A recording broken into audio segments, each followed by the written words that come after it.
Hello everyone, thank you for joining me.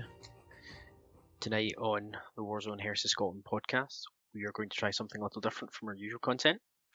My name's Chris, and you'll recognise me as one of the Warzone Heresy contributors. And tonight I'm very pleased to share with you the upcoming event lore for our new event series called the Canticle Wars. The first part of this event series will focus on the planet of Elmghast and the Fires within. Our event is actually coming up this weekend at the time of recording on the 25th and 26th of October, so hopefully you'll have a chance to listen to this if you're an attendee prior to coming to the event, or if you're an interested follower of the group or our social media presence.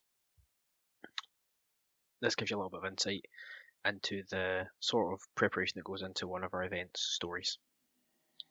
So without further ado, we'll present the Canticle Wars, Fires of Elmghast.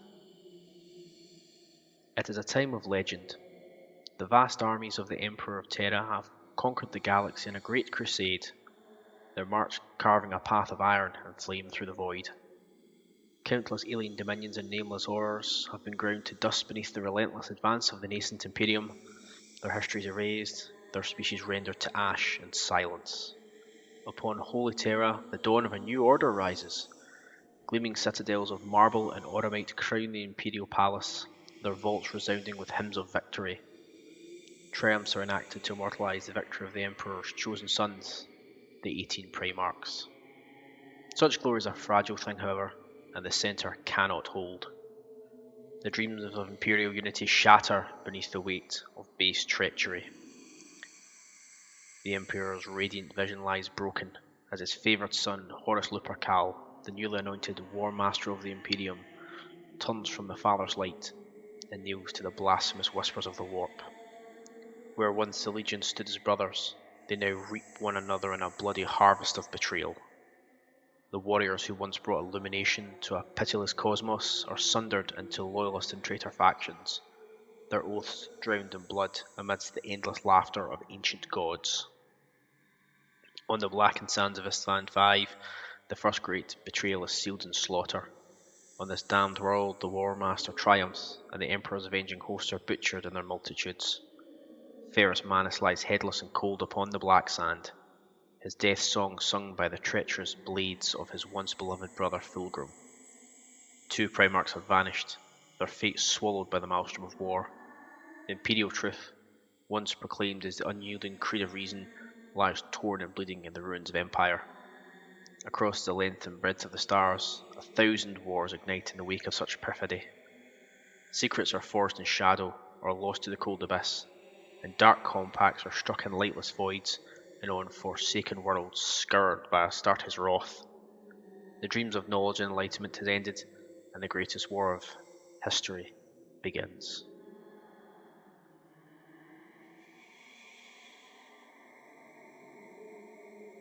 Chapter 1: An Empire Forged in Blood. Across the broad and bloodied span of the galaxy, as the Great Crusade carved its burning path through the stars, many isolated dominions of mankind arose in its wake. New pocket empires, fractured realms, and whole echoed states would in time be subsumed into the burgeoning imperium of man. These scattered remnants, often founded in desperation and bound by necessity, stood as fragile bulwarks against the night, with many destined to burn out long before a distant Terra ever remembered their names. Some, like the shining bastions of Ultramar and the cold resilience of the Induit hegemony, came to be lionized in the chronicles of the early Imperium.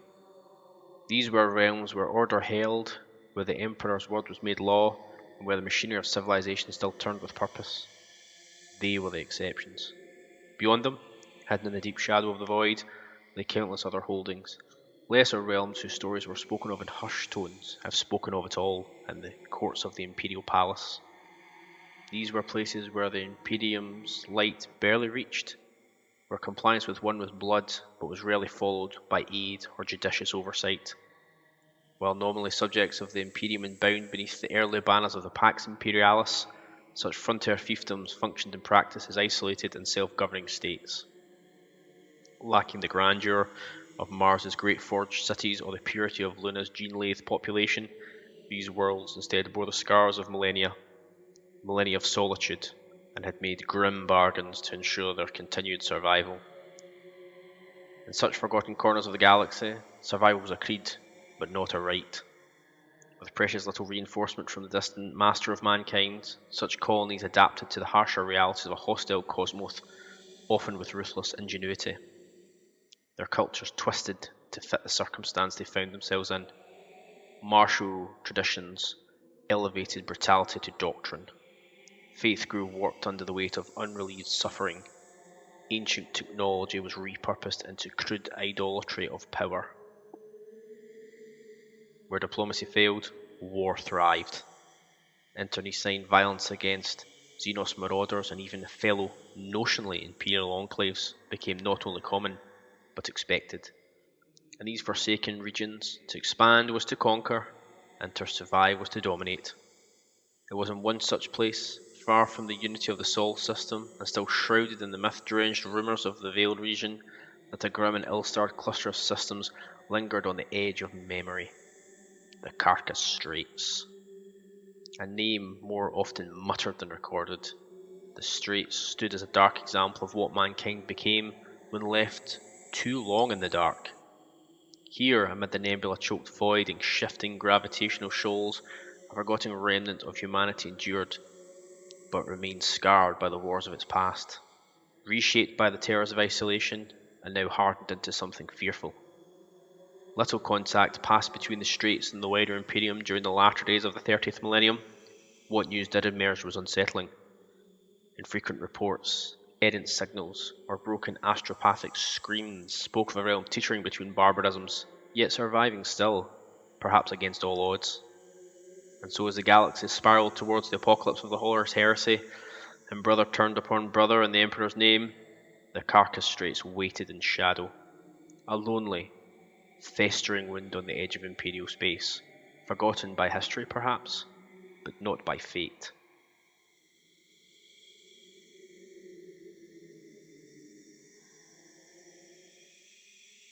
Chapter 2. The Terror of Old Night.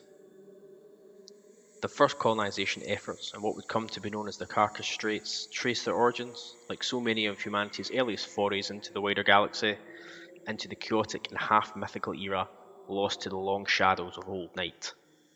These were the dying embers of the dark age of technology, when mankind, once supreme in its mastery of science, fled from the ruins of its own creation. It was an age of collapse, not expansion, an age of fractured knowledge, failing machinery, and monstrous aberrations born of ambition and martial hubris. It was during this desperate flight from extinction that a ragged fleet of tearing colony ships, jury-rigged and barely spaceworthy, now stumbled upon the Mandragora sector. Nestled within this dark realm lay an ancient stellar nursery, an isolated pocket of cosmic wilderness untouched by more navigable arteries of the galaxy.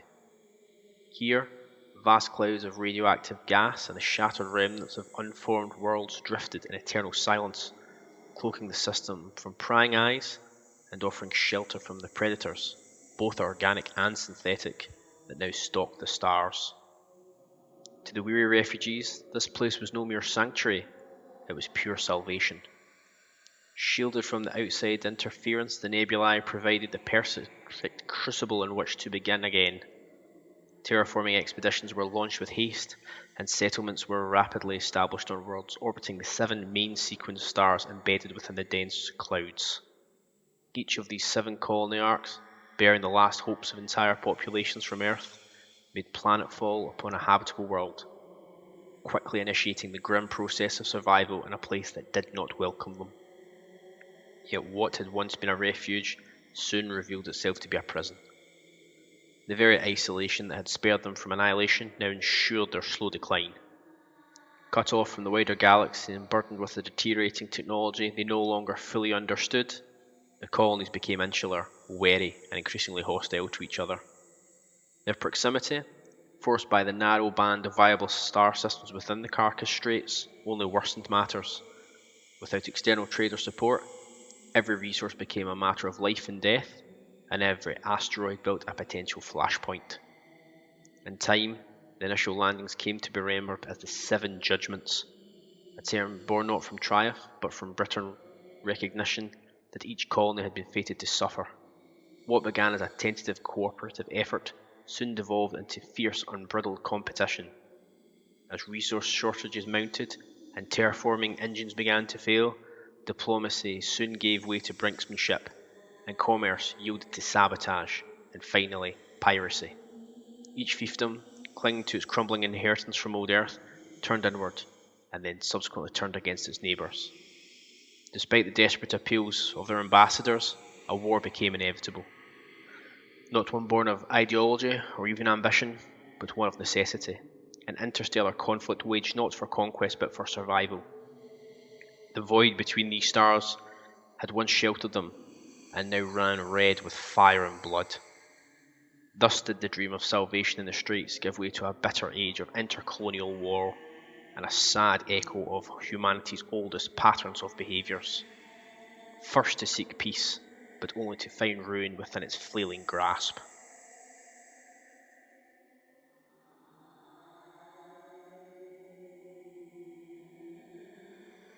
Chapter 3. Blood in the Straits. Even as their dwindling stockpiles of material withered to rust, the scattered human outposts of the Carcass Straits turned with desperate fervour to war. Deprived of the sacred standard template construct required to fashion true capital-grade las weaponry, or the holy drives of blessed cold fusion, these forsaken souls instead fashioned crude craft from the wreckage of their flailing colonies. What began as meagre flotillas of ramshackle vessels soon became extensive war fleets, waging brutal campaigns amidst the 7 primary systems once claimed by the now exiled Terrans. The savage arms race that followed birthed monstrosities of steel and desperation.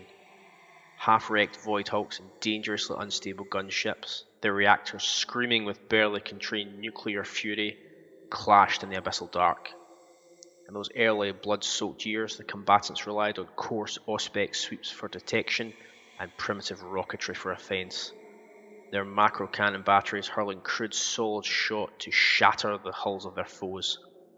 What once resembled the petty piracy long endemic to the Straits soon erupted into a system-spanning holocaust. Where once a lone vessel might be crippled and boarded, now entire battle groups perished amidst the void, their wrecks tumbling silently through dust-choked nebulae.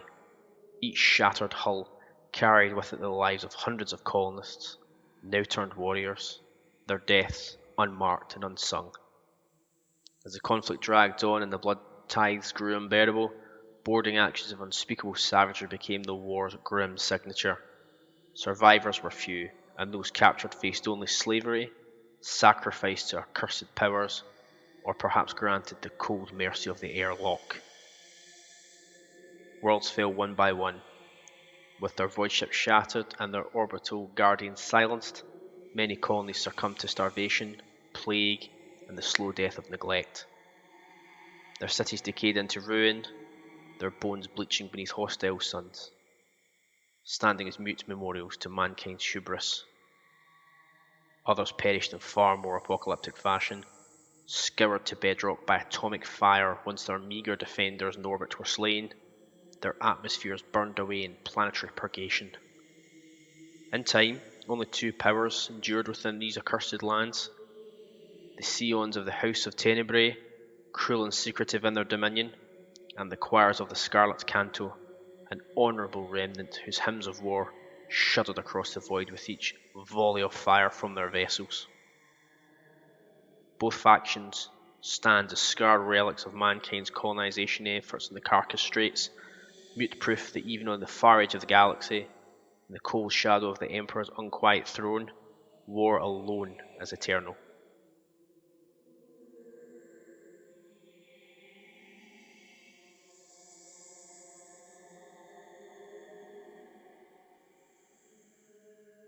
Chapter 4. The House of Tenebrae. Among the scattered carrion realms of the Carcass Straits, none inspired more dread than the House of Tenebrae. Born from the ashes, of the earliest Terran exiles, the House began as a desperate alliance of void-born clans, scoundrels, pirates, and cutthroats, purely bound through necessity. Over the centuries of shared bloodshed, they evolved from mere scavengers into a cruel and disciplined war host, their fleets the black spearhead of terror that haunted the Carcass Straits. The Tenebrae strike without warning, descending from the void on dagger-shaped raiders of archaic yet unnervingly elegant design, their vessels black as the void, etched with bladed silhouettes and sigils that no Terran Lex mechanic dares to translate. Each attack follows a pattern both brutal and unnervingly precise. Auspex jamming, sudden void insertion, and lightning-fast boarding actions that leave entire colonies silent within hours of attack. The unlucky few survivors speak of warriors clad in serrated and segmented armour, clad in spined cloaks, who move with a predator grace more befitting Xenos than man. Their weapons were darkly elegant blades that appear to drink light, and long rifles of uncanny craftsmanship, but fashioned from materials no forge world claimed the rights to produce. Those who have glimpsed these armaments and lived speak of a subtle wrongness in their construction, edges that seem to ripple, and metals that hum with metallic alien malice. It is said that the house galled its tithes not merely in plundered goods, but in flesh and fear. Colonists taken alive are never seen again. Some claim the Tenebrae sell their captives into the screaming arenas of another unseen master, while others whisper of harvest for darker hungers. When the Tenebrae withdraw, their victims' vessels are left gutted, their crews strung like macabre trophies across shattered hulls, a spectacle of terror meant to echo throughout the void. Despite their piratical origins, the Tenebrae were no rabble. Their fleets operate with chilling discipline, their battle groups striking in perfect synchrony across multiple systems at once. Their warlords, stylized as Noctarchs among their cabal, coordinate assaults with the precision of an Imperial Navy battle group, suggesting a level of military organization far beyond their origins as common pirates. The cold efficiency of their campaigns, paired with the eerie weapons and shadowy patrons they enjoy, leads many to suspect that these raiders are but the servants, or thralls, of something far more ancient and cruel. Whispers persist of a nameless prince, an unseen power whose presence coils like a serpent through the Tenebrae's bloody ascendancy. Rumours speak of Xenos species from the dawn of the galaxy, now lost in the spectacle of their own extinction.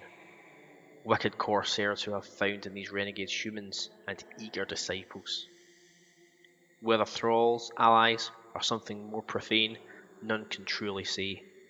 The Tenebrae themselves speak only in riddles and screams, their war chants echoing through the void as entire systems burn.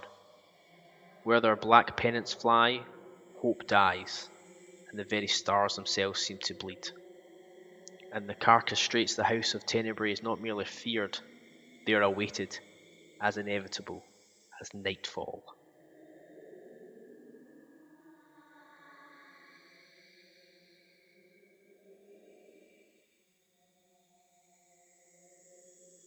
Chapter 5 Narration, the black heart of the Carcass Straits.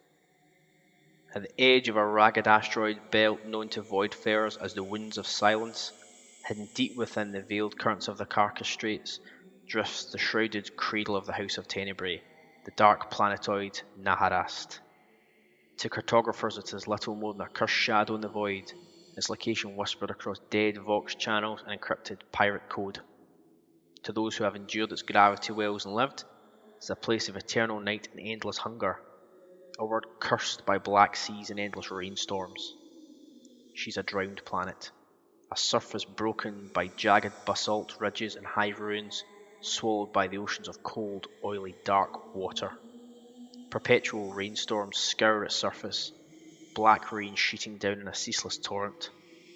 Thunderheads the size of continents coil across the sky, their lightning revealing the twisted silhouettes of ancient manufactura, now mere skeletons of their failed initial colonization efforts. The air reeks of brine and chemical decay, and the oceans themselves are said to whisper the voices of the dead. What little land remains above the tide is covered in fortress bastions, sculptures of midnight iron where the Tenebrae hold their nightmarish court. These bastions rose from the waves like broken fangs, their walls slick with perpetual rain and adorned with grisly trophies. Flayed banners, chained hull plates from conquered vessels, and the withered corpses of voidfarers who dared defy their rule. Beneath the surface, labyrinthine tunnels and flooded caverns descend into blackness, their true depths unknown, perhaps even to the Tenebrae themselves.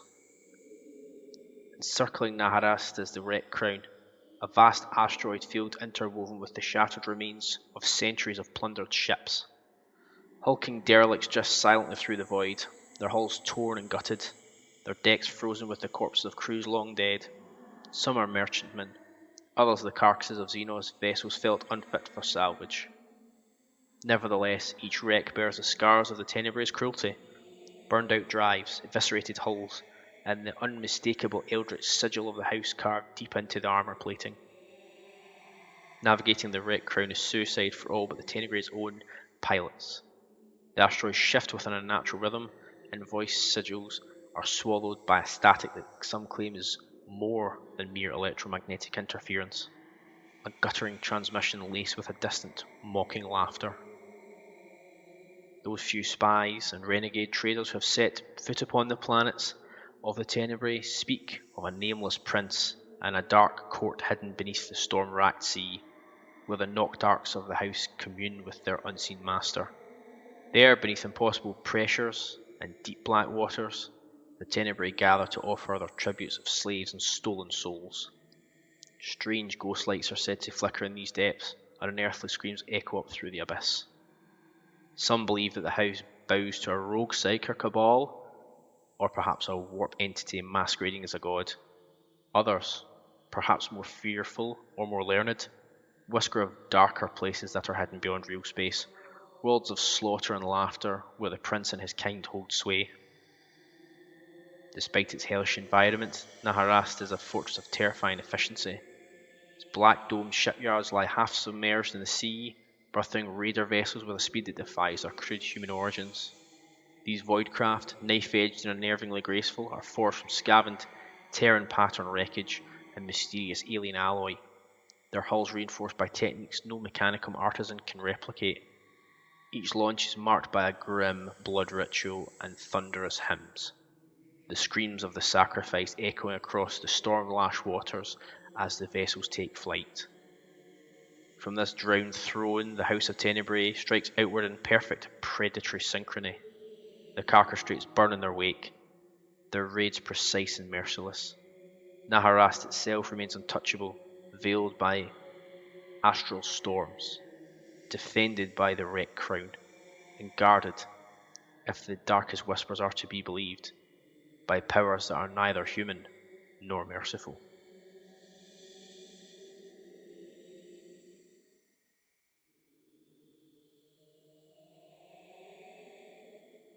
Chapter 6: The Scarlet Canto. Where the black fleets of the House of Tenebrae spread terror across the Carcass Straits, only one power remained to answer their endless night: the Scarlet Canto. Descended from the genetically most stable human settlers of the Straits, the Canto endure as a fading remnant of their nobler days, and stand as a warrior order whose devotion to honor and sacrifice stands in defiance of the Void's cold indifference. Though the Scarlet Canto remain mortal, whispers speak of their mastery over an unnatural force they call the Canticle. To outsiders it is a mere myth, a poetic superstition. Yet those who have faced the Canto in battle tell of impossible phenomena. Tenebrae raiders frozen mid-charge as though caught in a single note of fear.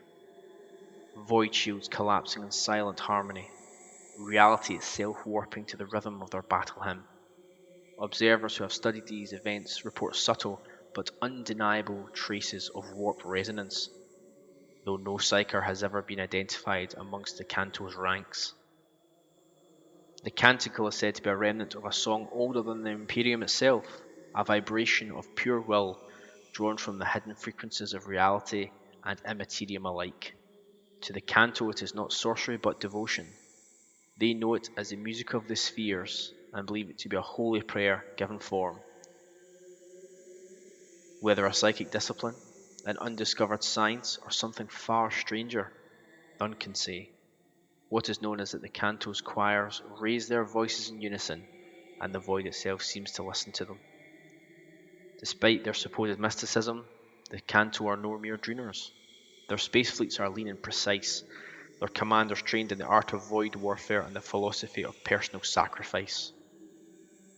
Every engagement is chosen with care. Every victory is marked not by plunder but by preservation. And where the Tenebrae revel in slaughter, the Canto fight to shield the scattered human enclaves that still cling to some form of dignity and life in the Carcass Straits. Their codes of honour forbid needless cruelty, and the prisoners of war treated fairly, an ancient practice that both enrages and confounds their bloodthirsty foes. The Canto believe that the Straits themselves sing with a cosmic lament that only they can hear. To them each battle is not merely a clash of arms, but a movement in a greater symphony. Each life lost a note in an eternal composition. Their greatest fear is not of defeat, but of silence. The day when the void song fades across the straits, and the dark silence of the Tenebrae drowns out all. For centuries the Scarlet Canto have waged an unending war of resistance against the House of Tenebrae, their crimson fleet marking the Black Raiders again and again amidst the graveyard stars of the Straits. Though outnumbered and arguably outgunned, the Canto's master of the Canticle allows them to strike when the Tenebrae are weakest, disrupting their raids and rescuing captives before they vanish into the cold night. Each clash between the two factions is more than a battle. To the Scarlet Canto it is the echo of an ancient and unending rivalry, the duel between shadow and song. In the bleak expanse of the Carcass Straits, where most have surrendered to despair or cruelty, the Scarlet Canto will stand as the last defiant melody of unsullied mankind. Their voices may one day falter, their citadels may crumble, but until their final note fades into silence, their song will rail against the darkness.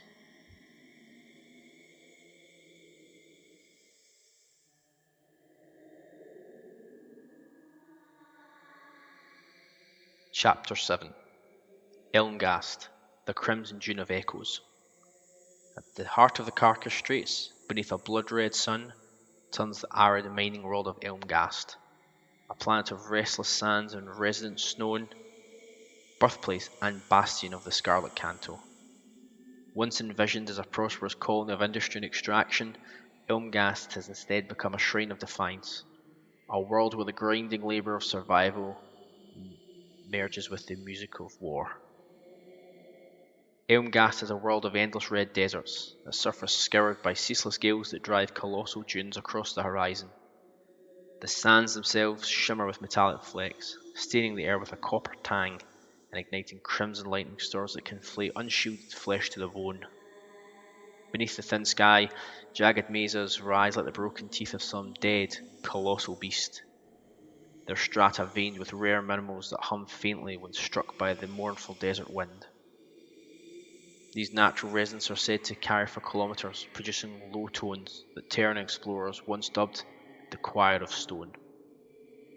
The planet's moon, Viridane, exerts a constant tidal pull on the loose crust, causing violent quakes and shifting sinkholes that swallow mining colonies without warning.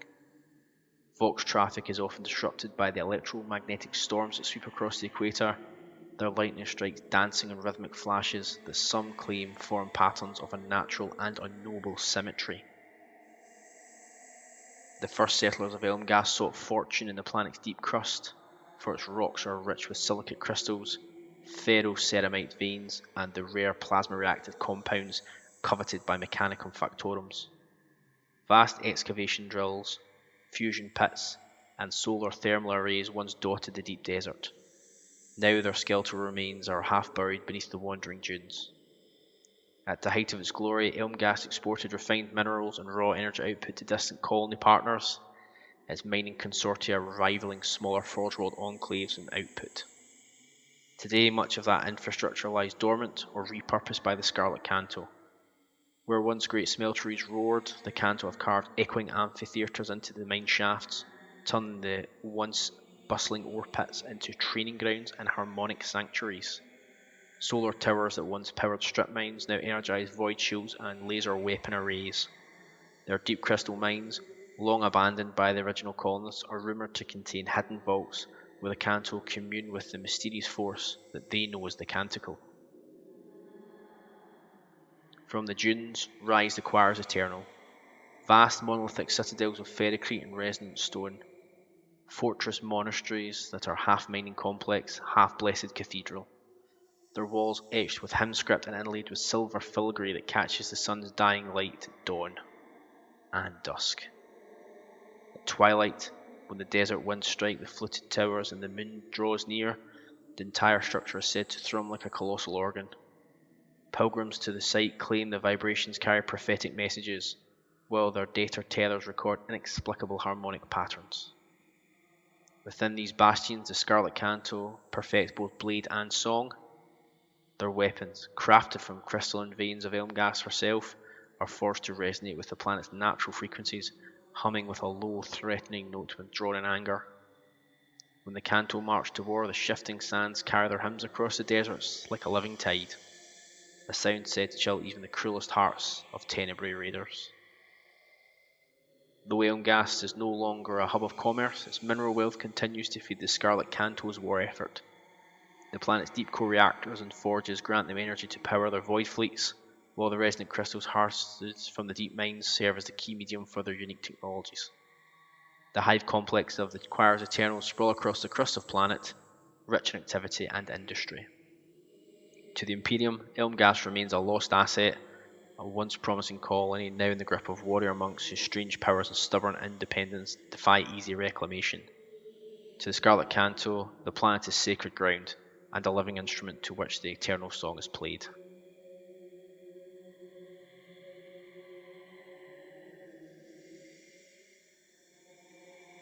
Chapter 8 Viridane, a Verdant Vale. Where Elmghast lies bare and sun-scorched, the lone moon Viridane glows like a jewel of impossible life. Suspended in silent orbit above the crimson deserts, the world is a riot of untamed alien jungle and steaming marshland, a world of ancient growth that seems untouched by the slow death consuming the Carcass Straits. To look upon it from the void is to behold a paradox, a living oasis encircling a planet of dust and stone, a sphere of tangled life where the grip of human conquest has never fully closed. Viridane is subsumed beneath an ocean of forest, its surface swathed in humid jungles that stretch from pole to pole. Towering stratos trees, some several kilometers in height, pierced into the mist-choked skies, their crowns forming a green continent above the perpetual twilight of the forest floor. Below, winding rivers of brackish waters carve labyrinthine channels through the swamps, where vines grow with faint phosphorescence and pollen clouds shimmer like falling stars. The moon's fauna is as wonderful as it is lethal. Predatory glasswings drift through the air upon their razor-thin crystalline wings, spitting venom capable of liquefying flesh within moments. Colossal stonebacks wallow in swampy lowlands, their hides harder than any plasteel, and their bellowing mating calls audible across entire valleys. More elusive still are the whisper mourns, strange creatures of mist whose eerie, multitonal cries echo throughout the canopy and are said to drive men to madness. Adepts have long speculated that Viridane's ecosystem should be impossible, its biomass greatly exceeding sustainable levels. Yet the moon thrives as though she is nourished by forces unseen. High upon a plateau carved from the jungle lies the Ultima Bulwark, the Scarlet Canto's lone remaining stronghold upon Viridane. Rising like a shard of bright crystal from the emerald jungle, the bastion is a hybrid of fortress and monastery, its spires tuned to catch the resonant winds that sweep throughout the canopy. Great bronze bells hang from the iron outer walls, their deep chimes carrying for leagues through the forest and unsettling the local fauna. The Canto maintain the bastions a forward observation and training ground for their warrior choirs.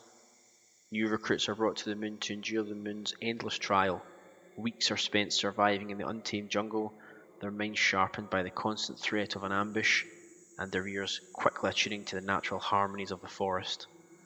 Some believe that the strange cadences of the moon's ecosystem strengthen their warrior connection to the Canticle, the morality warping resonance that defies the Canto's mystical art. Despite the Bastion's presence, much of Viridian remains unexplored.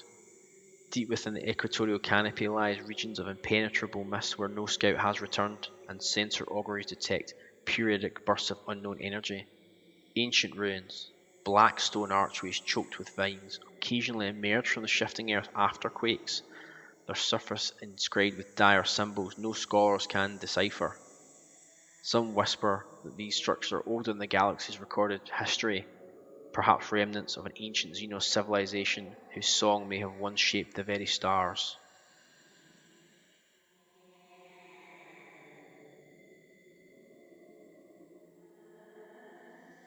Chapter 9 Bastion Ghoul, the Iron Sentinel of Elmghast. Suspended in high orbit above the crimson deserts of Elmghast drifts Bastion Ghoul, the planet's solitary permanent space station and the keystone of Scarlet Canto logistics. Where Viridian teems with unrestrained life, and Elmghast hums with hidden harmony, Bastion Ghoul is a machine of unyielding purpose. She is a fortress dock, a vessel of steel and void, stripped of ornament and devoted to the cold necessities of interstellar war. The Bastion is a titanic, ring-shaped construct of blackened ferrocrete and adamantine plating, its outer hull scarred by centuries of micrometeoroid impacts and Tenebrae raids. The station's surface is a labyrinth of docking arms, sensor arrays, and gun batteries, all bristling with utilitarian menace and resembling a macabre skull hanging in orbit.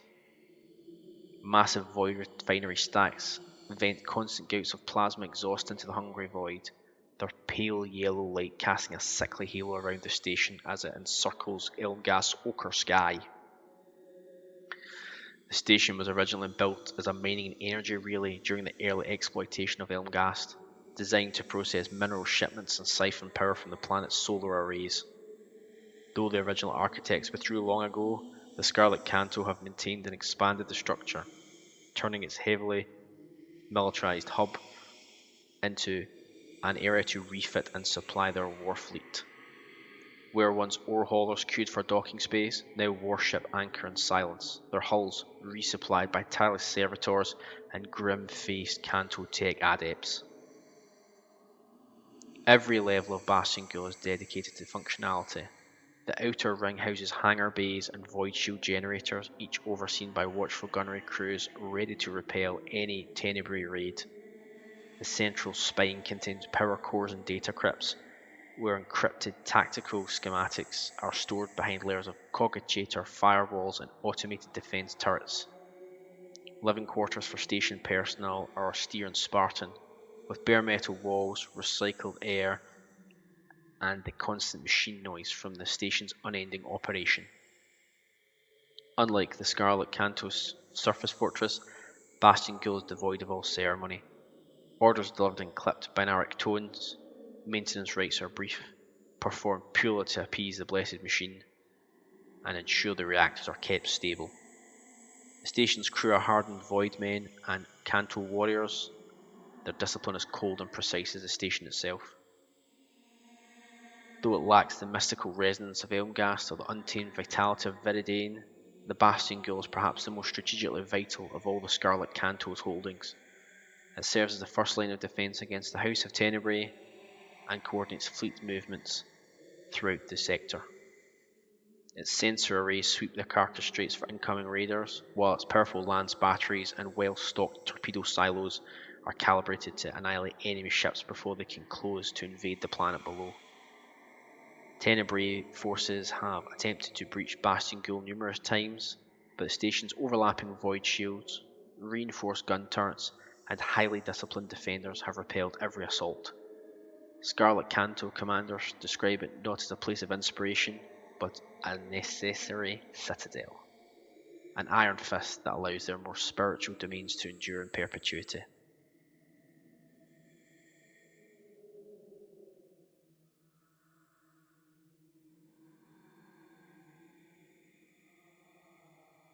Chapter 10 The Gloaming.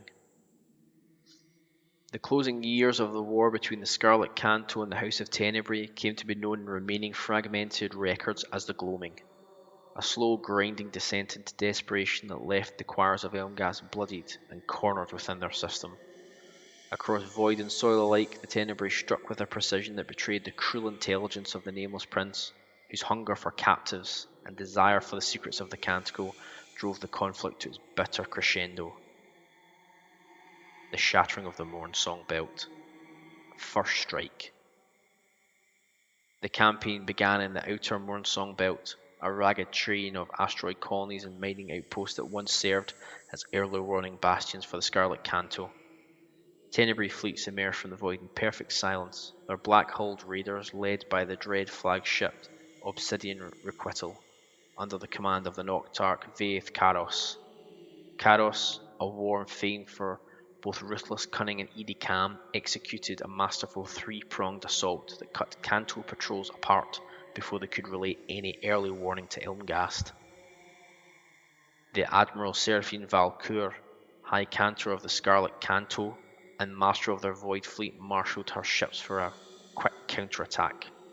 Her flagship, the Hymn of Dawn, led a desperate ambush amidst the tumbling debris fields.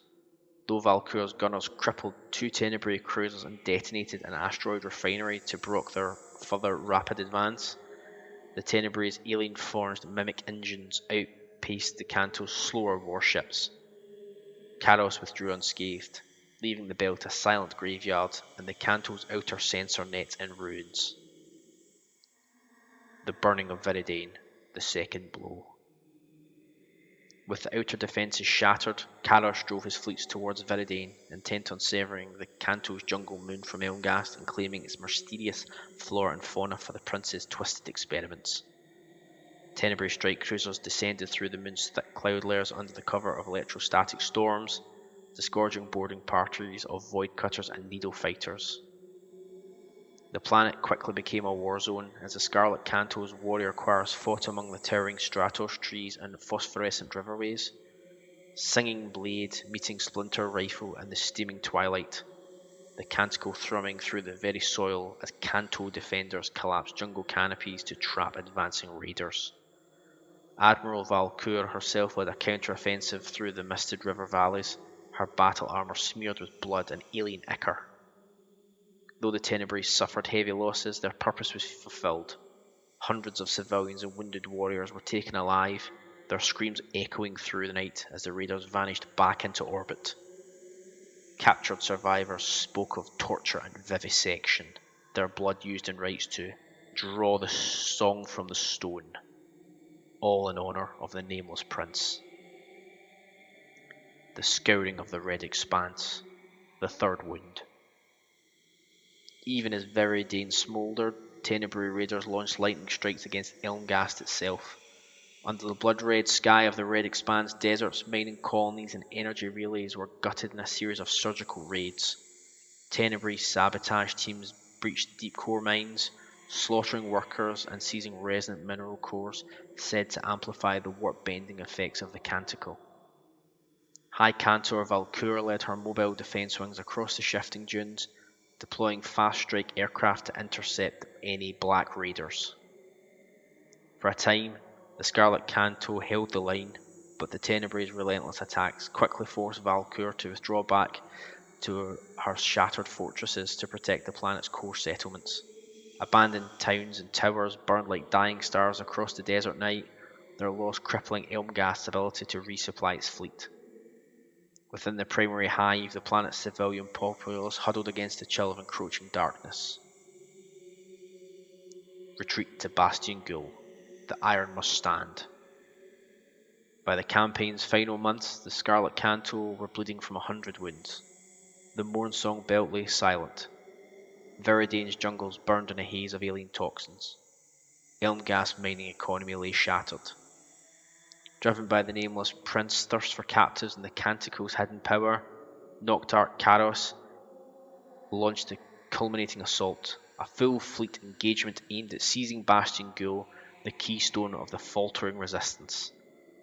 Admiral Valcour every remaining ship of her order above Elmghast, forming a defensive cordon around the station.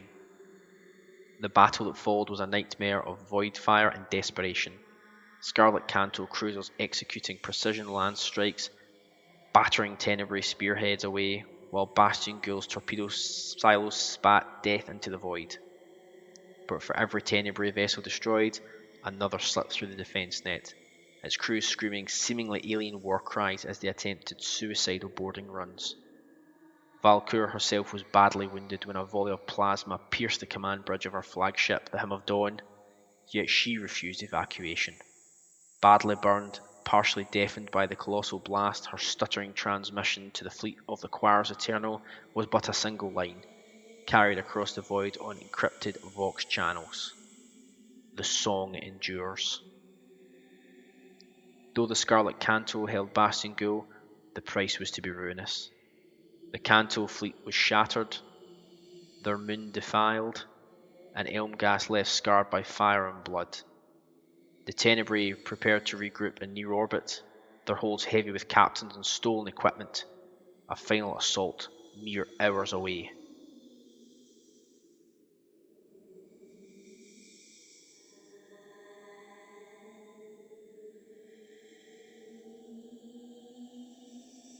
Chapter 11. A King in Crimson. The void above Elmghast burned with the dying light of Scarlet Canto ships when salvation finally arrived in a blaze of crimson witchfire. As Bastion Ghoul reeled beneath the hammer blows of Tenebrae land strikes, the warp itself rippled, its currents thick with the metallic taste of sorcery. From the bleeding skein of unreality emerged the crusade fleet of the 15th Legion, the grand expedition of the Thousand Suns, led in person by their Primarch, the mighty sorcerer king of Prospero, Magnus the Red. For nights beyond counting, Magnus had felt a distant resonance threading through the Immaterium like a half-forgotten melody. His brother scholars of Prospero described it as enuncia, a pattern of psychic vibrations too precise to be random, and too alien to be mere warp noise. Where others might dismiss it as a coincidence or etheric turbulence, Magnus heard the meaning. The Scarlet Canto's dying hymn crawled to him across the stars, a lure of knowledge and power cloaked in mystery. Some of his chief sorcerers within the Legion warned of the trap, whispering of Xenos craft and the meddling of darker warp powers. But Magnus, ever the seeker of a forbidden truth, interpreted the echo as a puzzle he resolved to answer. His fleet translated from the warp in the embers of the Scarlet Canto's resistance. The battered Hymn of Dawn locked in a desperate and uneven duel with the Tenebrae flagship Obsidian Requital. Bastion Ghoul's void shields flickered under sustained fire, the wreckage of Scarlet Canto and Tenebrae ships littering the orbital lanes around the station, their carcasses spinning silently through fields of radioactive dust as they died. The Thousand Suns entered the battle with the sudden, terrifying grace of a desert hunting hawk. Their warships, sleek Prosperine strike cruisers and Cyclopean battle barges, ignited the void with coordinated firepower. Warp lightning flared from the flagship Photep, tearing a Tenebrae dreadnought in half with a single psychic charge of its forward weapons array. The Tenebrae formation staggered, their Xenos-forged engines shrieking under the sudden onslaught of the new and deadly Astartes foes. At the heart of the engagement, Magnus the Red stood upon the command dais of his ship, a towering figure wreathed in opalescent psychic flame. His single eye burned like a supernova as he reached into the Immaterium, bending both probability and time to his will. Enemy trajectories twisted in unnatural arcs. Tenebrae torpedoes detonated prematurely, their guidance spirits undone by the invisible talons of spatial raptors. Where the Scarlet Canto's defenders had been moments from collapse, they now found reprieve in the crimson storm opened by Magnus's eldritch power. Admiral Valkyr, her voice raw from days of relentless command, seized the chance to counterattack. Scarlet Canto warships fell into formation alongside the Prosperine fleet, their battered hulls illuminated by the eerie glow of flickering green warp flame. Together they drove into the heart of the Tenebrae line. Canto macro cannon pounding in grim harmony with the precision strikes of 1,000 Suns lance batteries. Noctarch Karos, unwilling to yield his prize at the crucial moment, threw his remaining raiders into suicidal assaults against the final Scarlet Canto vessels. The Obsidian Requital pivoted to engage the Photep directly. Her black hull plate shimmered with alien energy and sliding apart to reveal fearsome dark fire cannonades. But the Tenebrae's patron, the entity whose silent will had guided every ambush in the prosody to date, could not match the sheer psychic fury of a Primarch. Magnus's laughter, resonant and terrible, echoed across the void as a crimson spear of raw warp energy tore through the Requital's forward decks, easily rupturing its void shields and spinning its command crew into the cold embrace of death and space. With their flagship crippled and their formation shattered, the House of Tenebrae fell back into the shadowed depths of the Carcass Straits. The Canto, bloodied but unbroken, held their station and planet for yet another night. The battle was won, yet Magnus's expression remained distant and unreadable as the fires gutted on dying ships and across the sundered hull of Bastion Ghoul. Amid the static of dying Vox channels and the shriek of wounded hulls, the Canticle still pulsed to him through the warp, stronger now and seemingly clear in intent. The great Primarch of Prospero knew that he had not merely answered a distress call, he had stepped into the opening bars of a far greater symphony, and one whose final note even he could not yet discern. A great meeting was held in the Bastion Ghoul, in a chamber stripped of all ornament save the faint blue glow from its hololithic projectors, the air carrying the tang of recycled ozone and burnt promethium, the scent of ceaseless machinery that contrasted sharply with the scorched deserts of Elmghast below. Admiral Valkyra awaited Magnus at the head of a narrow adamantine table, her warplate scarred from a dozen void engagements and skin raw from fresh surgical grafts to repair the deep burns and lacerations suffered over the last few wars. The once proud officer now resembled a ghoul, fresh from a charnel house, all nobility leached away by the horror of the relentless war against the Tenebrae. Around her stood the remnants of the Scarlet Canto's command cadre, battered captains, augur priests and silent warrior adepts, each bearing the weary posture of survivors who had fought too long and lost perhaps too much. They rose as one when the Primarch entered, their eyes widening as the one-eyed crimson giant stepped into the dim light. Magnus filled the chamber like a living storm, his towering form shimmering with a faint psychic fire, a heatless radiance that made steel walls tremble and shimmer with a ghastly golden glow, a faint echo of his father-own terror. The great Cyclopean eye burned with barely restrained power as he surveyed the assembly, gaze lingering briefly on each officer before resting on the damaged admiral herself. "My brothers in the Great Crusade have sent me to bring the Emperor's truth to these stars," Magnus began, his voice a resonant echo that seemed to vibrate in the bones of those listening. "Yet I have come not merely by order. The warp sings with your distress. There is a pattern in the void, a voice woven through the immaterium. You name this the Canticle, do you not?" Valkyr inclined her head, fatigue giving way to a cautious pride. "The Canticle is our inheritance. It binds our order and shields us from disrepair. It is the music of survival, the prize of Elmghast herself."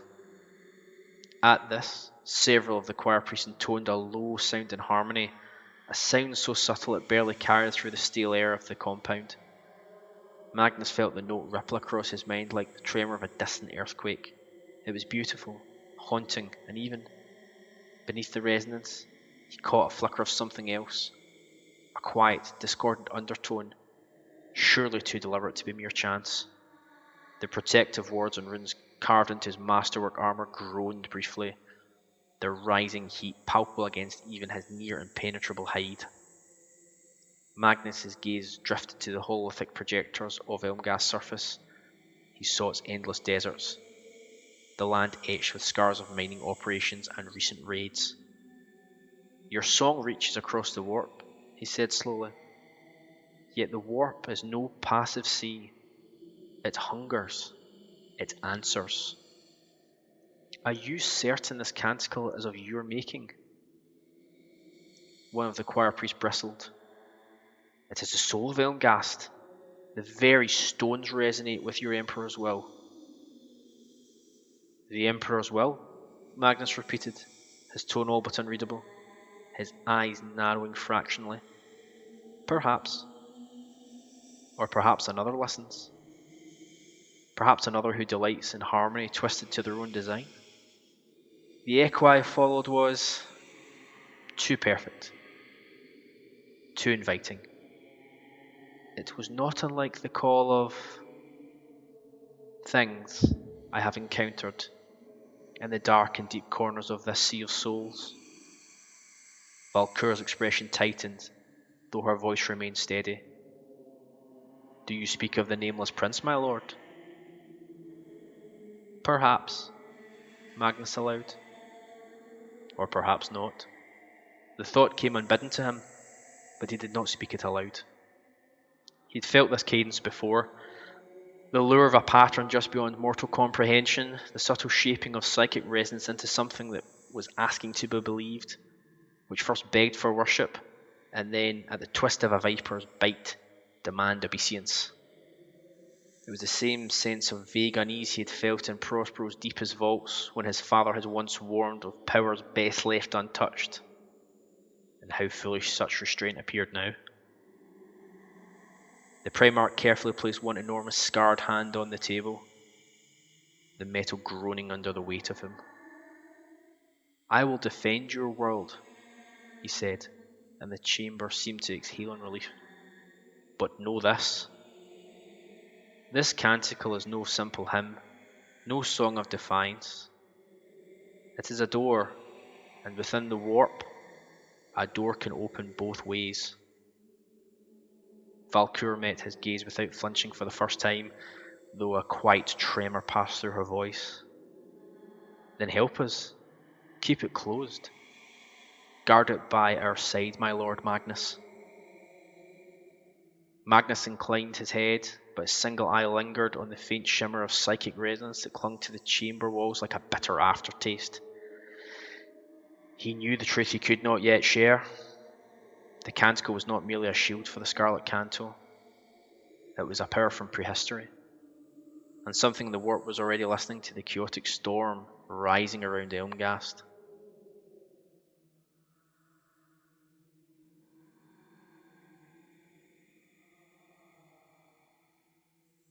Chapter 12.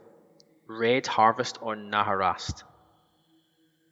Magnus left the chamber of Bastion Gul in silence, his flowing ivory robe whispering against the ceramite decking, his mind seething with uneasy revelation. But his course was now clear. The canticle's resonance could not be investigated while the House of Tenebrae endured.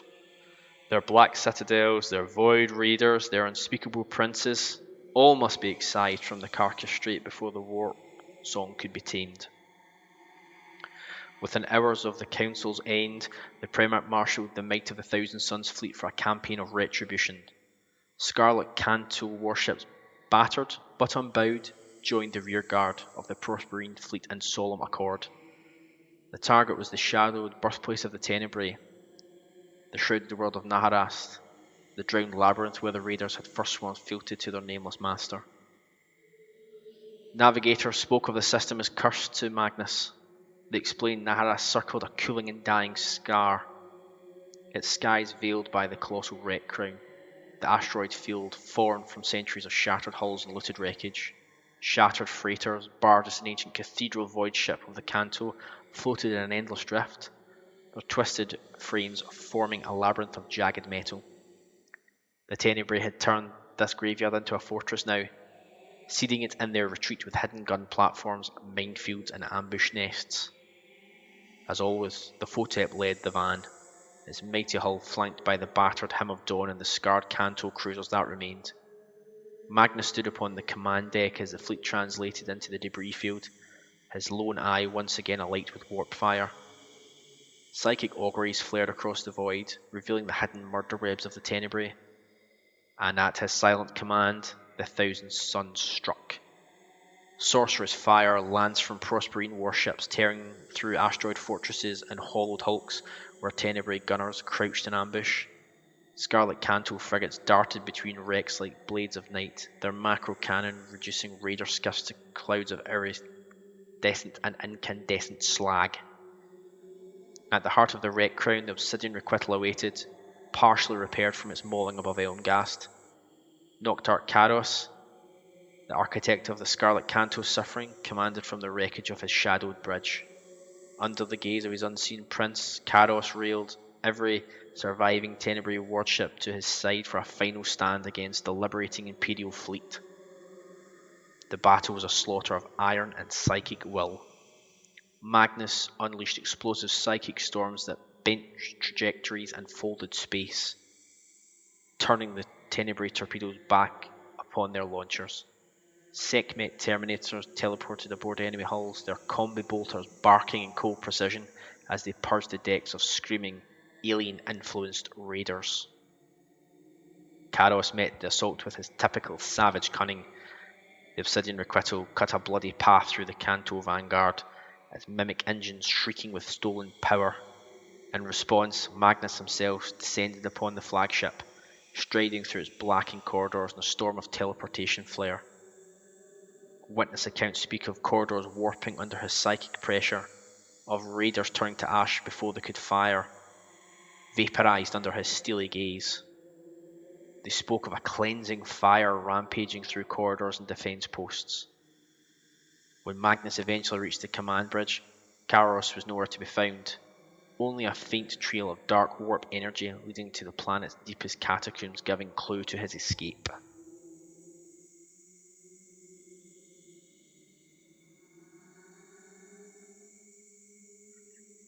Chapter 13. The Prince's Shadow. The destruction of the Tenebrae fleet was absolute, their raiding strongholds burned, their asteroid fortresses reduced to spinning shards of molten metal. Yet as their wreckage cooled, Magnus felt no triumph. The canticle pulsed stronger than ever, enuncia, a subtle undertone beneath the screams of the dying. In the silence after the battle, Magnus stood alone on the observation deck of the Photep, his gaze fixed upon the storm-racked surface of Naharas below. He could feel it here, something vast and watching, a presence perhaps older and crueler than the Tenebrae themselves. The nameless prince had not been defeated. It had simply withdrawn with its favoured pawn, its interest in humanity sharpened by the Primarch's unexpected arrival and untamed powers. The shattered remains of the Tenebrae fleet drifted silently in the void above Naharast, their wreckage burning in slow arcs across the pale blue stars' faltering heliopause. Below, in the shadowed canyons of the planet's surface, the true heart of the house still beat. Beneath jagged cliffs of blackened ore stood the Black Moss Citadel, a fortress of void, scavenged metal and cannibalized ship plating fused into the stony crusts of the land like a festering carbuncle. From within its walls, the last warlord of the Tenebrae prepared to meet his doom. Magnus the Red descended once again at the head of his Sekhmet Terminator bodyguard, the warrior elite of the Thousand Suns. Their crimson cataphractic plate gleamed with sigils of protection and psychic wars that shimmered against the bitter winds. Storm birds roared throughout the ashen skies, disgorging squads of Kennedy assault squads and Scarlet Canto strike teams onto the scorched beach landing zones. The ground itself shook as the Primarch set foot upon Naharast, the black sands trembling beneath the weight of his psychic presence.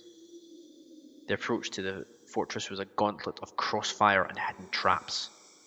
Tenebrae raiders fought with feral discipline, their blackened armour blending with the jagged terrain as they unleashed storms of shot ordnance and splinter fire from scavenged Xenos rifles. Magnus strode through the bars like the god of war he was, his sorcerer's wards flaring as they deflected all incoming rounds with contemptuous ease. Around him, the Sekhmet advanced in lockstep, their combi bolters barking with relentless precision, each burst of mass reactive fire sizing through the defenders like a surgeon's scalpel.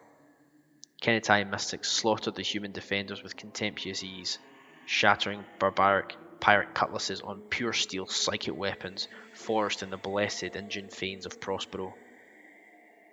At the main breach, the air was thick with smoke and blood. Sekhmet heavy flamers washing the barricades and roaring promethium, while psychic bolts shattered the fortress gates in a thunder of molten steel. The Scarlet Canto charged through the breach alongside their Astartes allies, their crimson blades clashing once again, and perhaps for the final time, with the serrated cutlasses of Tenebrae pirates. A desperate ploy, the final Tenebrae defenders rallied for a final stand at the beach, but unfortunately outmatched they fell, their bodies crushed under the weight of the advancing power-armoured Adeptus Astartes siege breakers. And the Citadel's command sanctum, amidst walls of scavenged steel and flickering lumen strips, Noctarth Chaos awaited. His black carapace armour glittered faintly with alien runes, a cruel fusion of human craftsmanship and Xenos artistry. At his side hovered a tall, impossibly lithe figure, cloaked in living shadow, an alien presence that made the air hum with a predatory malice. The final remaining members of the Tenebrae stood awaiting the judgment of the Imperium. The nameless prince had come to witness the inevitable end of his pocket empire. Its shape was that of a towering, elegant predator, armour sculpted like obsidian glass, etched with jagged runes that shimmered like poisoned jewels. The face was hidden behind a mask of mirrored elegance, but the scent of pain and the faint intoxicating taste of fear marked it unmistakably as Xenos. The aura of malice surrounding it marked the nameless prince as a master of most exquisite cruelties. Magnus recognized the truth of its origin without word. An Eldar, a creature of pain whose thirst for suffering had perhaps birthed the Tenebrae's every atrocity across the Carcass Straits. Chaos raised his glittering power halberd, his blade shimmering with stolen warplight, and challenged the mighty Primarch. "This world is ours, mutant wretch," he spat, his voice a rasp of hatred and pride. "You cannot silence us. You will die. My Archon wills it."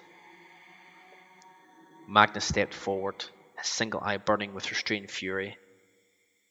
"The Canticle, the secrets of Annuncia, these are not yours to wield," he said, his voice echoing like a thunderclap throughout the chamber. "Elmghast is a wound you have infected for too long, wretch, and now I will cleanse it with my wrath." The room erupted in violence, Chaos opening fire with his splinter pistol, its toxin round shrieking through the air. Magnus simply deflected the deadly shards of poisoned crystal with a reflex of psychic force, his own power axe igniting in a blaze of cerulean warp fire. Chaos leapt forward, his blade a blur of tight black light. Magnus met the strike with a single-handed parry, the impact shattering consoles and sending arcs of electricity crackling along the walls. The duel became a blur of unexpected motion, the unpredictable jerking form of Chaos darting with seemingly inhuman speed, granted perhaps by his Xenos gene grafts and elder technology. In the face of most foes he would be indomitable. However, Magnus effortlessly countered each slash with godlike precision and squalls of psychic force. Each return strike cracked damp stone and warped metal, each clash ringing like a toll of a funeral bell for the desperate Tenebrae warlord.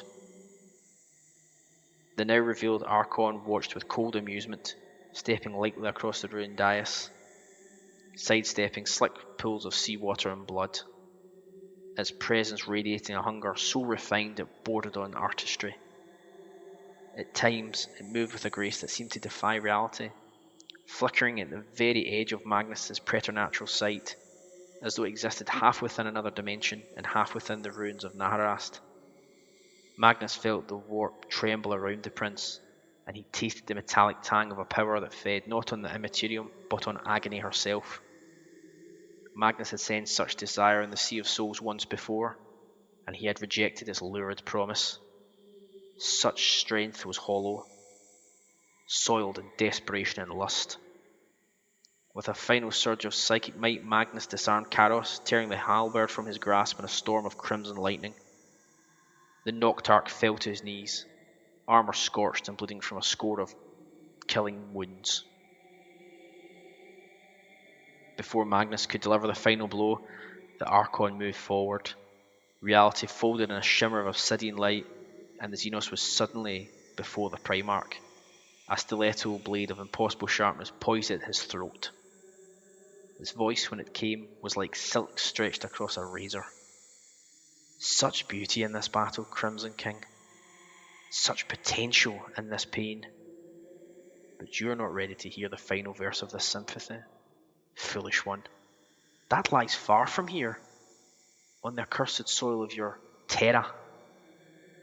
You know not what lies ahead. I have survived the ruin of ages. Will you be so fortunate? The words slid across Magnus's mind like a poisoned melody.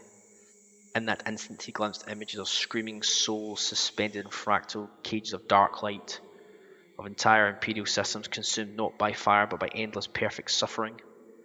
Momentarily he felt the rare rage of pain, and an ache across the back as if his very spine had been broken by a foe, tasting for the first time in years the unwelcome ferric tang of his own blood.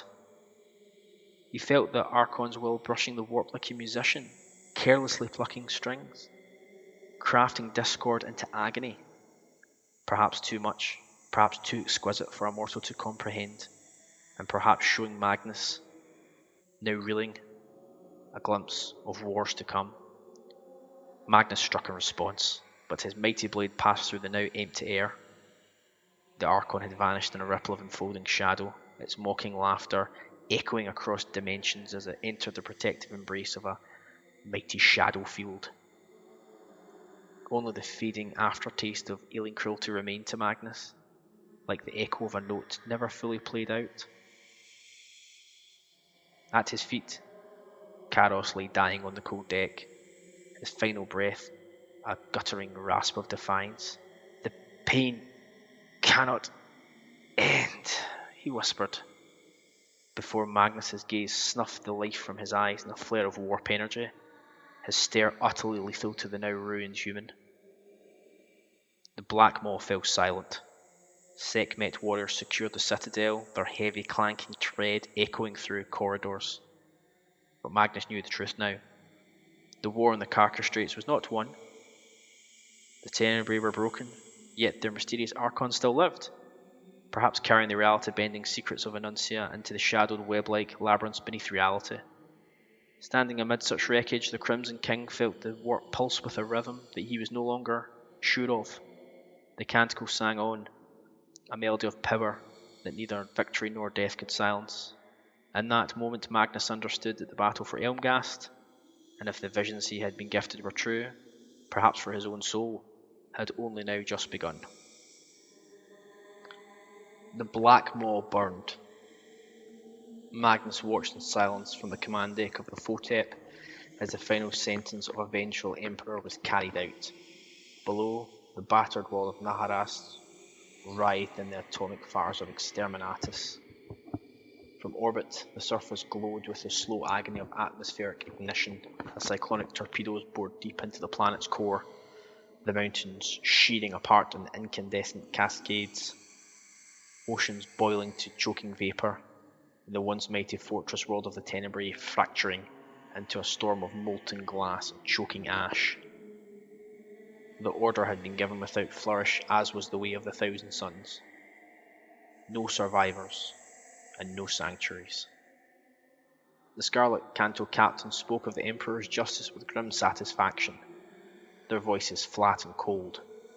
The Thousand Suns followed suit with the quiet discipline of seasoned crusaders. There was no need for sorcery here, only the relentless arithmetic of superior firepower. Magnus turned from the viewing port of his command deck as the final torpedo detonated. He did not rejoice. Victory carried no triumph here, only the sterile silence of annihilation.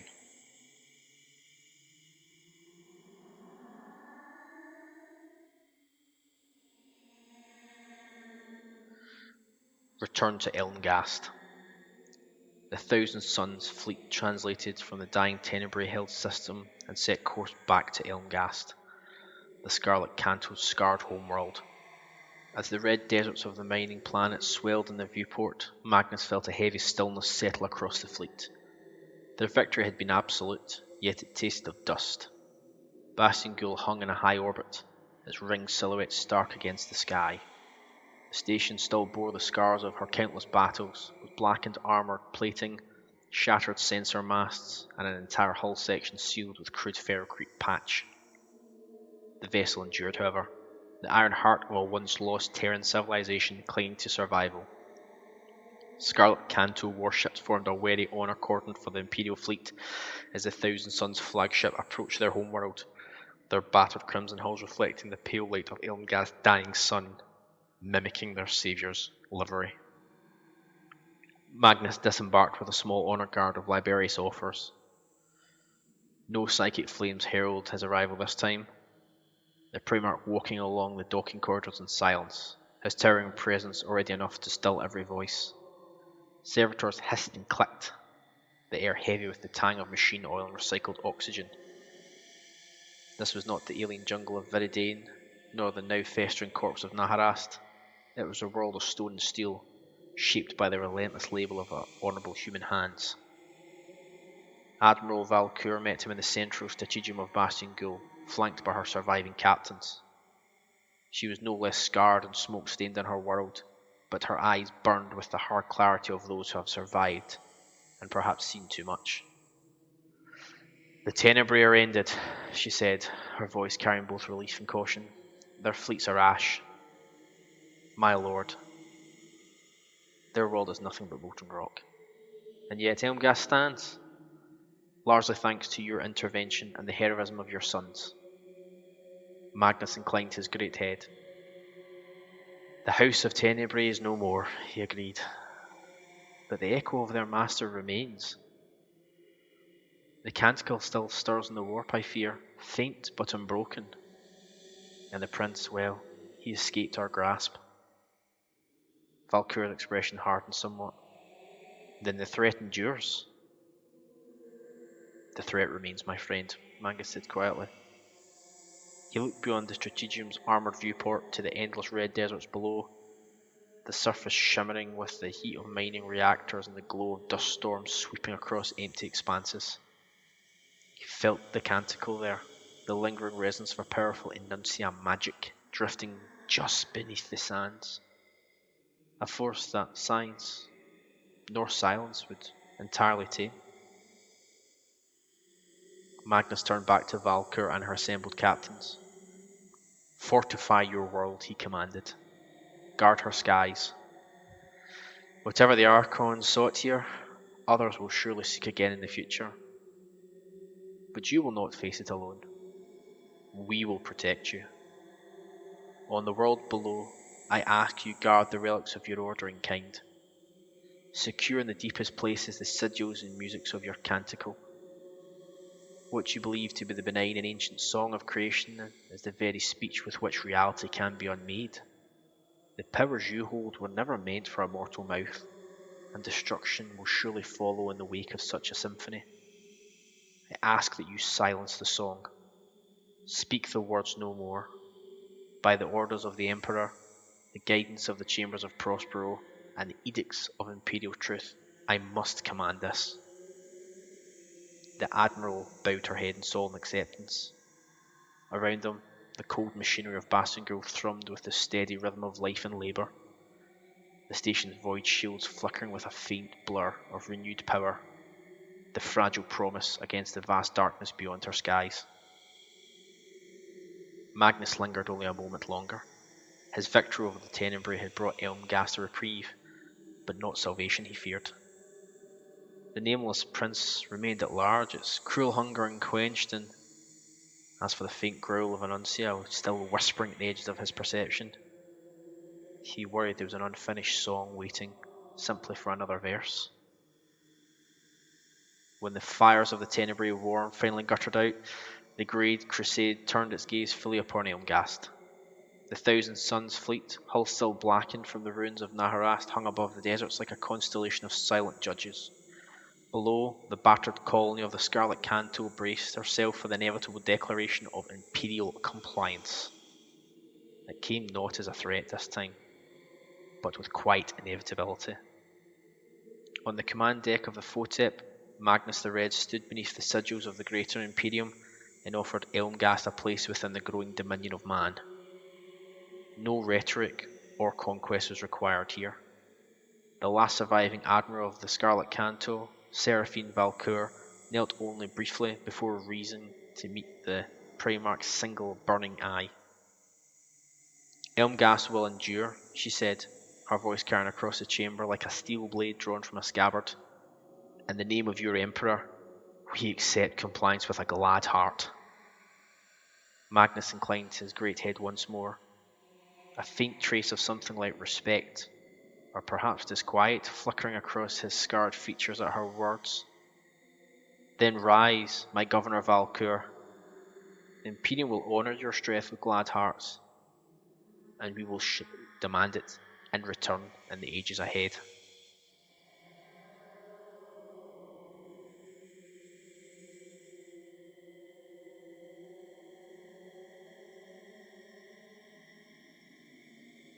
Chapter 15. A Fate Reforged. In the years that followed, Elmghast remade itself under the imperial stewardship of the Prospero Accords, always guided by the hidden counsel of the Crimson King. The planet's deep deserts, once the haunt of wandering mining caravans and desperate prospectors, was carved into functional industrial grids of extraction and energy production. Vast refinery crawlers stripped the mountains for rare ores, while the colossal solar rays captured the blistering heat of the system's harsh sun, feeding power to ore smelters and atmospheric processors. The aegis and wisdom of Magnus turned the once hostile world into a crucible of imperial industry. The Scarlet Canto retained their martial traditions, their fleets now retrofitted with imperial technology, and their officers trained in the doctrines of the Great Crusade. Superficially, the secrets of the Canticle, or Annuncia as Magnus knew it, were quietened. Crystals etched with mystical teachings were removed from fanes and temple, and laterally buried deep within the sands of the most isolated desert reaches. Bastion Ghoul remained both fortress and sanctuary, its iron walls humming with the low resonance of the Canticle. To the uninitiated, it was nothing more than a deep, seismic groan of Elmghast's shifting crust, but to those who had fought beneath its song in the past, it was a reminder of something ancient and unquiet that ached beneath the soil of the home world. Governor Valcour would rule as both warrior and steward, her authority sanctioned by Terra, but always sharpened by Magnus's private guidance. Together they wove this silent pact. The Canticle, whatever its true origin, would remain buried within the surface of imperial records. Officially, it was dismissed as a superstition of the early colonists. Unofficially, it became the core of Elmghast's guarded identity. Annuncia, a secret melody, latterly known only to the governor and a few trusted adepts of the remaining Scarlet Canto. Magnus himself departed with the quiet gravity of one who knew his work was unfinished. He left no monuments to his victory, only a simple reminder of his final charge to Valcour and her officers. Guard the song. It is a truth too deep for mortal hands, and too dangerous for any man or otherwise. Trust in your judgment and the faith I have shown your people. With those words, the Primarch boarded the Photep and led 1,000 Suns back into the Great Crusade, their storied banishers vanishing into the dark between stars and an unclear destiny. Years passed, and Elmghast territories bloomed with industry and fire. Ore convoys rumbled across the sands beneath the glare of orbital refineries. The skeletons of new and vast hive spires shone like spears of captured daylight, their power feeding the shipyards and manufactura that armed the fleets of the Imperium. Under the iron rule of Seraphine Valcour, the world prospered, its people hardened by war and labour, yet fiercely proud of their participation and understanding of the imperial truth. The Imperior called Elmghast a model of compliance, a jewel of imperial industry and loyalty in the segmentum pestis. Only Valcour and her aging inner circle knew the world's greatest treasure was not its ore or its power, but the songs buried in its red stones. a melody that even a mighty Primarch had once feared. And so Elmghast would endure, a world of iron discipline and secret harmonies, guarding a truth too dangerous to share, yet far too powerful to forget.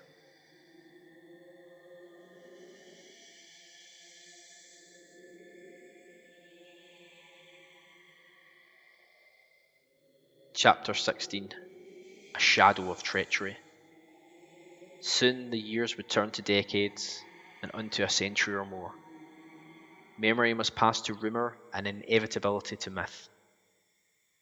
The great deserts of Elmghast burned beneath their merciless sun, while the memory of the early years of the Great Crusade faded into the realm of half-remembered oaths and old victory.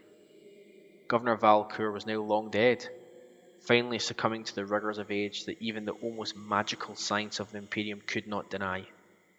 Her withered remains were laid to rest far from the clamour of Bastion Ghoul, and the hard clarity with which she ruled became the stuff of fading legend.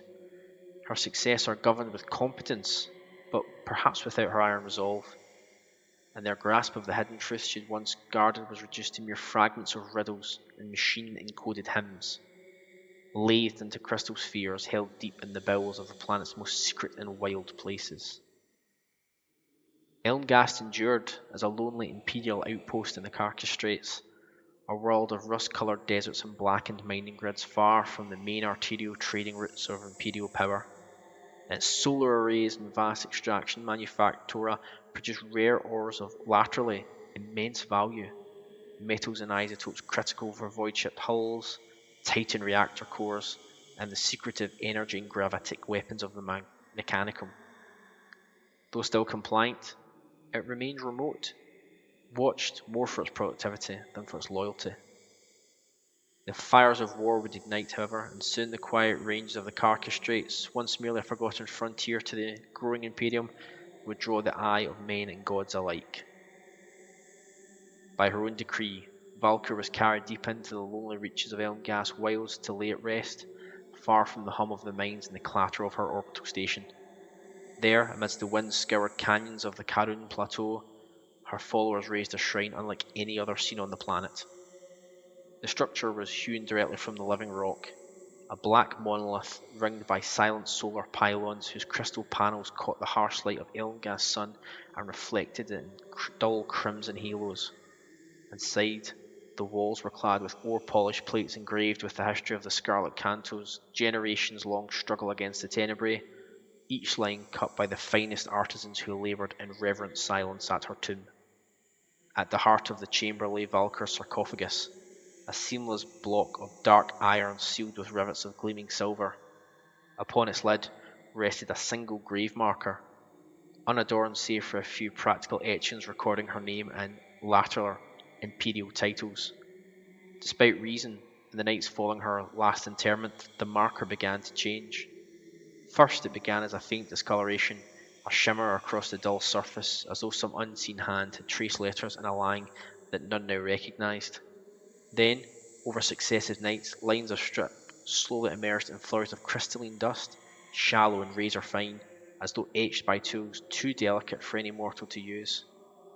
The characters seen were neither low Gothic nor the binary of the Mechanicum, yet they formed a rhythm that echoed faintly in the air, a pattern that seemed to hum in the bones of those who lingered too near her graveside. The Scarlet Canto priest called it the final blessing of Annuncia, a message from the governor carried beyond the veil of death through the power of her blessed magics.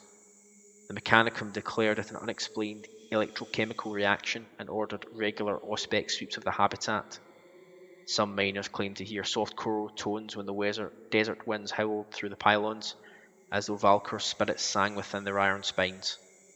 Whatever the truth, the shrine became a site of quiet pilgrimage, a place where soldiers and miners alike left offerings of ore and sun-forged glass, unwilling to disturb the mysterious writing that continued to slowly spiral across the marker and tomb decades after her burial.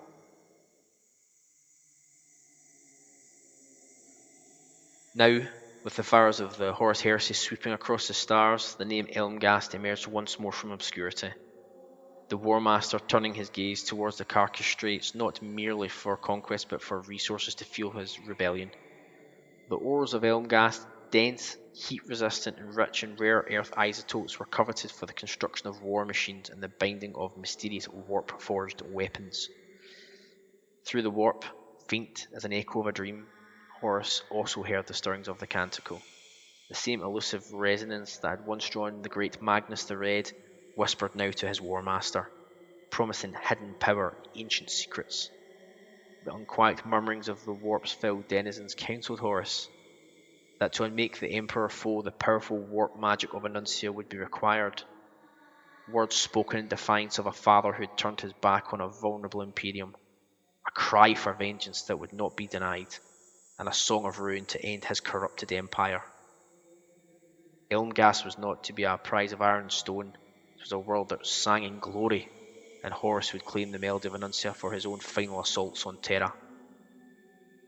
Rumour began to spread through the rebel fleet that Magnus himself had once walked its lonely deserts, and that beneath its mining complexes lay the remnants of a Primarch's hidden lore. To Horus, Elmghast was a symbol, a place where his brother's shadow still lingered in the failing dusk, and where Imperial surety could be replaced with Horusian dominance. The Imperium was not blind to this danger. Loyalist forces converging on the Carcass Straits in a desperate bid to secure Elmghast before the War Master's fleet could fall upon it. Among them came the Iron Hands, their cold logic recognising the planet's mineral wealth and strategic position as vital to the survival of the Segmentum Tempestus. For the sons of Ferris, Elmghast's sprawling extraction zones and solar forges were prized to be fortified, mechanised, and exploited for the greater good of the Emperor's war machine. The Mechanicum, too, laid claim to the world. Tech priests of both Ryza and Graia dispatched exploratory fleets, their binary communiques laden with veiled demands. The great solar arrays and deep core mines called to them like a hymn of potential, with the Canticle's faint resonance vibrating through the machine code of any augury they addressed. Though few of their priests understood the song's true nature as the reality unmaking madness of Annuncia, their logic engines flagged it as a pattern of anomalous energy, a resource perhaps even greater than the blessed rare earth ore or divine nuclear isotope.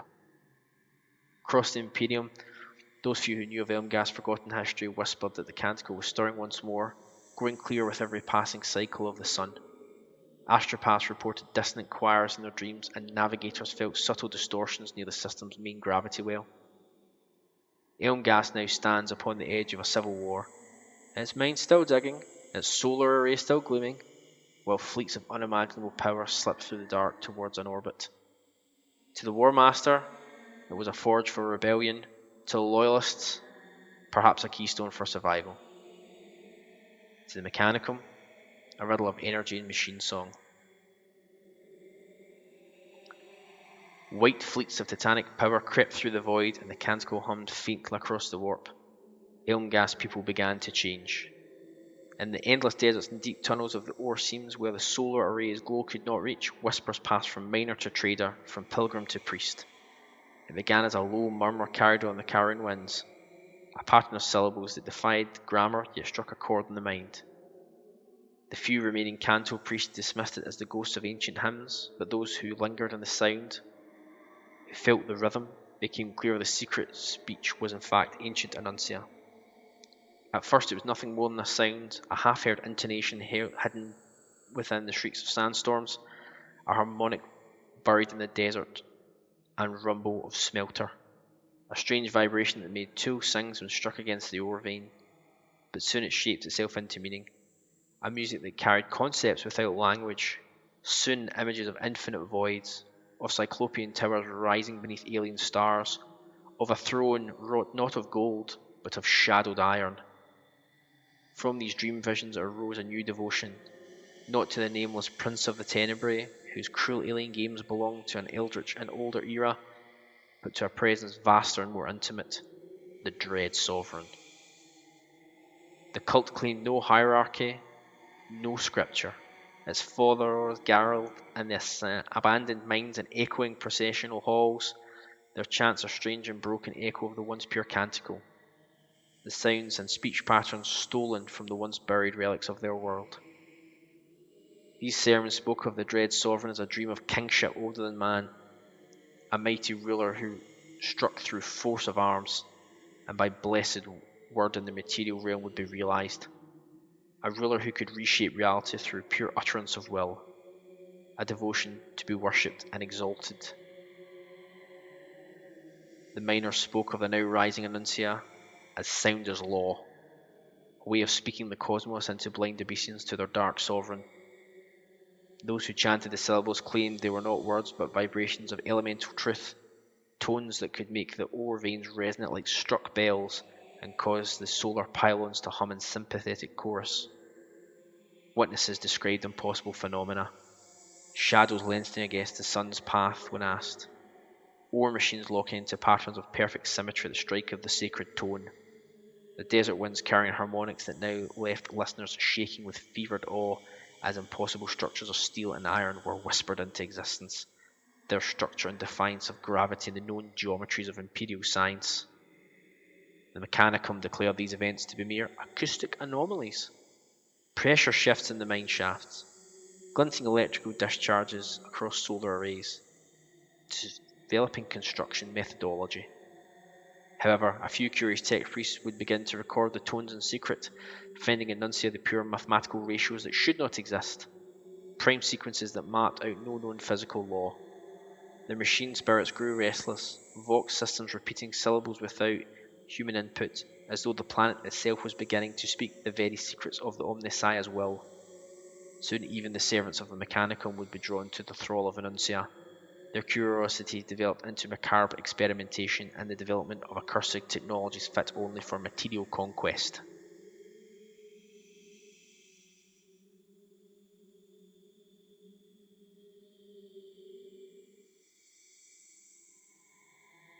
Chapter 18. The Rise of the Dread Sovereign.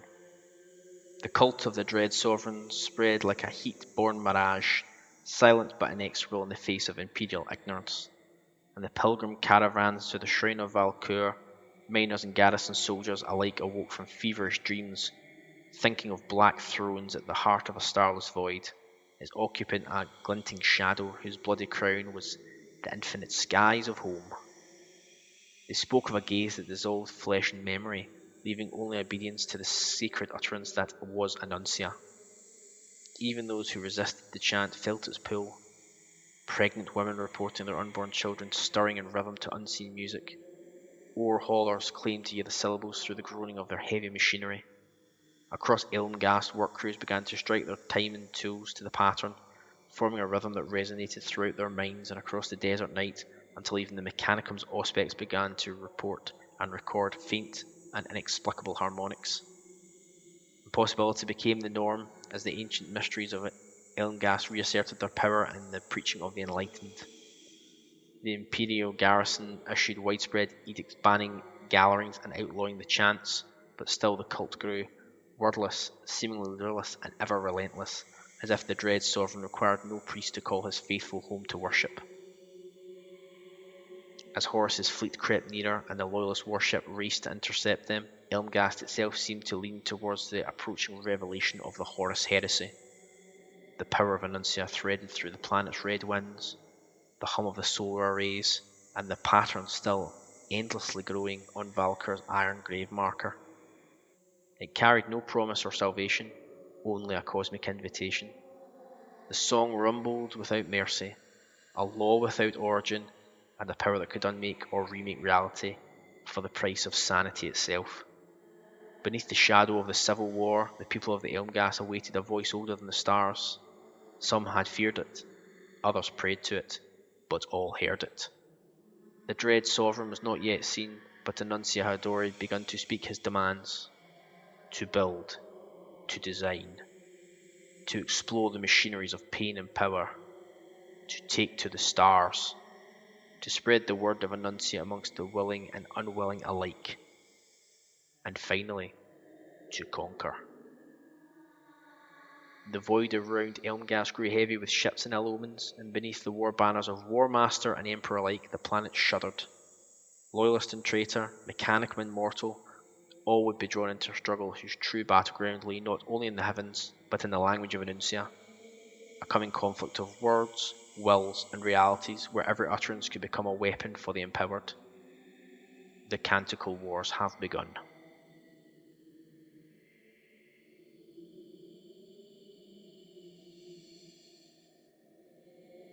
Grim whispers slither from the gulfs between stars. Endless voids conceal a mystery older than time. Hunger without shape weeps beneath the waves. Eyes unblinking watch from behind the veil. Nightmares are but shadows of what truly dwells within. None may name me without trembling in madness. All paths end in silence afore my gaze.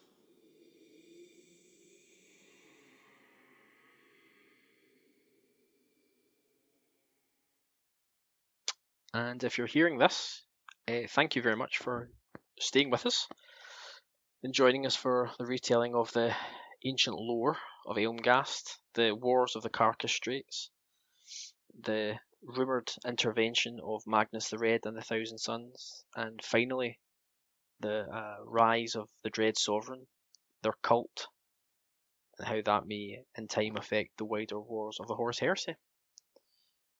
Hopefully you've enjoyed our retelling of this tale, and it's hopefully got you excited if you're attending the event that there's a little bit more going on here than just your standard event. We really take the narrative aspect of gaming seriously, and we know it means a lot to our participants when they come to the event and see there's a well-rounded story to play through. We'll look forward to catching you again with further podcast episodes, and in between times, if you're looking to find out more about Warzone Heresy, then please do check us out on Facebook primarily by searching for Warzone Heresy Scotland. But generally you can find our content, including podcasts, by Googling. Other search engines are available. Warzone Heresy Scotland. We present a Scottish-based take on narrative wargaming in the Horus Heresy universe, and combine narrative gaming, hobby, and event organisation for our local community. And we'd love to see you either online, in our Twitter feeds, on the podcast comments, or even on the Warzone Heresy community pages on Facebook. Thanks for listening.